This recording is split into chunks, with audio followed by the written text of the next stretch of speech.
Let's talk about the hate map. So, first of all, can you explain the hate map?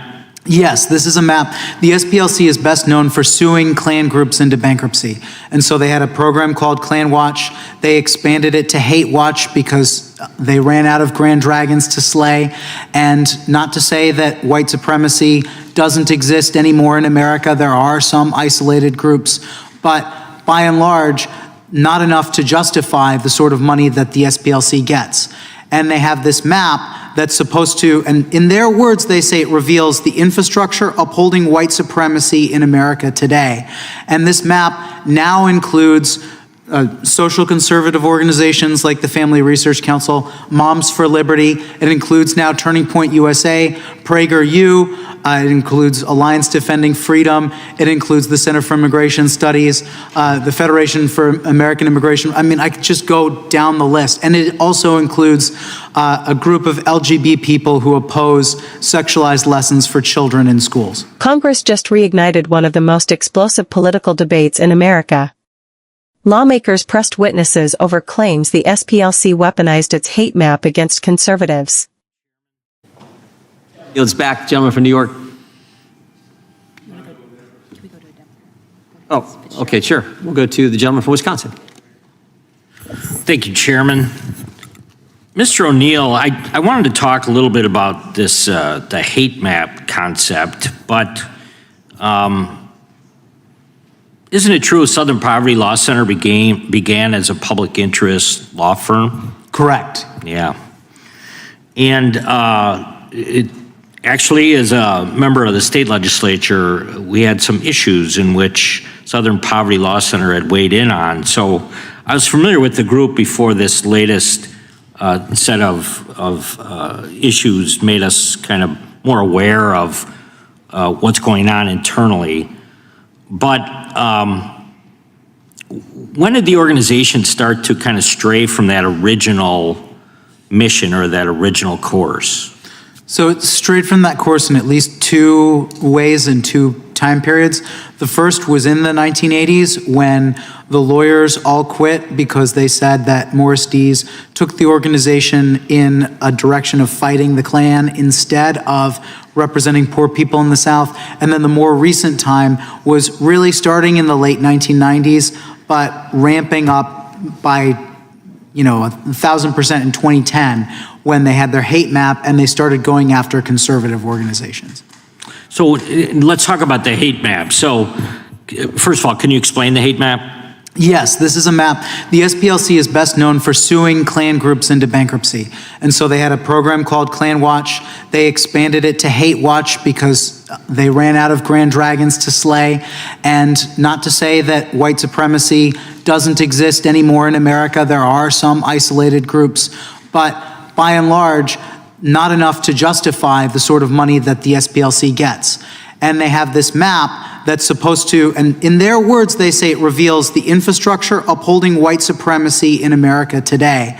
And this map now includes social conservative organizations like the Family Research Council, Moms for Liberty. It includes now Turning Point USA, PragerU. It includes Alliance Defending Freedom. It includes the Center for Immigration Studies, the Federation for American Immigration. I mean, I could just go down the list. And it also includes a group of LGBT people who oppose sexualized lessons for children in schools.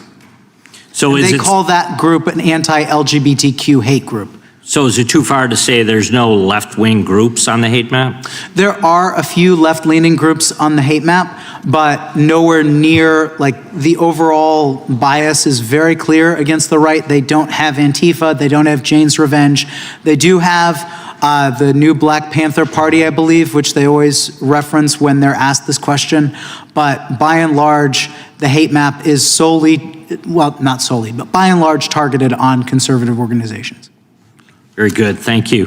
Mr. Perkins, do you think the Southern Poverty Law Center is intentionally trying to draw a distinction between you and these kind of legitimate hate groups? Do you think they're trying to maybe They're trying to conflate them? Yeah. They use those organizations to marginalize and demean legitimate conservative Christian organizations. Do you think they're purposely diverting money from your organization and reducing your operations, or do you think that's a target? That was a part of their broader conspiracy with financial platforms and banks to debank us and other organizations to keep us from being able to get funds from donor-advised funds, yes. So they're trying to bankrupt conservative groups. Can I ask you further, did they have any success in that adventure? Yes, that they did. Launched? Okay.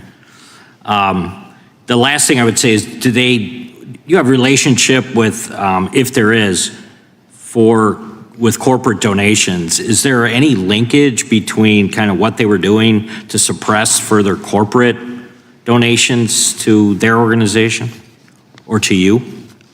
Either way. I think most of the work was with corporations that had platforms or financial corporations that, like PayPal, that would facilitate funding to conservative groups.